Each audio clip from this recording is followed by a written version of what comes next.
पपकन दी field mouse तजस्सुस की मखलूक थी। एक गर्म दोपहर इसकी सरगोशियां एक गैर मानूस खुशबू के साथ मरोड़ रही थीं। इसके बाद उसने खुद को सवाना के किनारे पर पाया, जहां लियू नामी एक शानदार शेर सायादार बोबाब के दरख्त के नीचे सो रहा था। पपकन ने कभी इतना अजीम अलशान चीज नहीं देखी थी, और अपने छोटे साइज की वजह से हौसला अफजाई करते हुए उसने लियू की ईयल को खास तौर पर आरामदेह पहाड़ी समझकर इसको तोड़ डाला। शेर ने हलचल मचा दी, नींद के पंजे के साथ झूम उठे। पपकन ने सर सबसे पहले लियू के कान में डाला। एक चीख उसके छोटे फेफड़ों से निकल रही थी।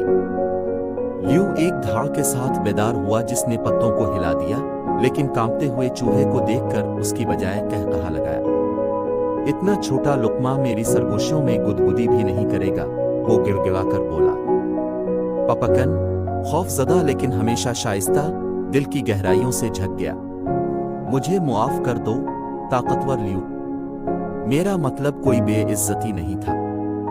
तुम्हारी ईयल सिर्फ सबसे पुरतयुश तका है जिसका मैंने कभी सामना किया है। लियू छोटी मखलूक की बेबाकी से खुश हुआ। इसे जाने दो, फिर साथ दो, इससे पहले कि कोई हकीकी शिकारी अब से दोपहर के खाने में गलती करे। कुछ दिन बाद शिकार के दौरान लियू ने खुद को शिकारी के जाल में फंसा हुआ पाया। वो गुस्से में गिरफ्ता रहा, लेकिन धाती जबड़ों ने इसे मजबूती से थाम लिया। मायूसी ने इसे घोर लिया, यहाँ तक कि एक जानी पहचानी चीख उसके कानों तक पहुंची। पपकन ने शेर की तकलीफ सुनी। उसकी मेहरबानी को याद करते हुए उसने काम शुरू कर दिया। अपने नोकीले दांतों का इस्तेमाल करते हुए उसने फंदे की रस्सियों को एक दूसरे के साथ पेश लिया। ये बहुत मेहनती काम था, लेकिन अटल अज़्म के साथ पपकन ने ताकतवर शेर को आजाद कर दिया। लियू आजिजी और शुक्रगुजार छोटे चूहे का शुक्रिया अदा किया।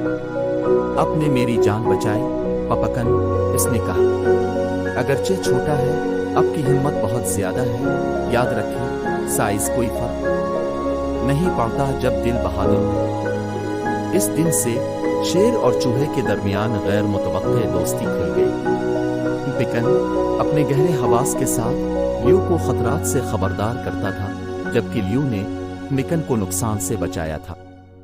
उन्होंने साबित किया कि दोस्ती सबसे ज्यादा गैर मुतवक्के जगहों पर फूल सकती है। सबको याद दिलाती है कि छोटी से छोटी मखलूक भी बड़ी हिम्मत का मालिक हो सकती है।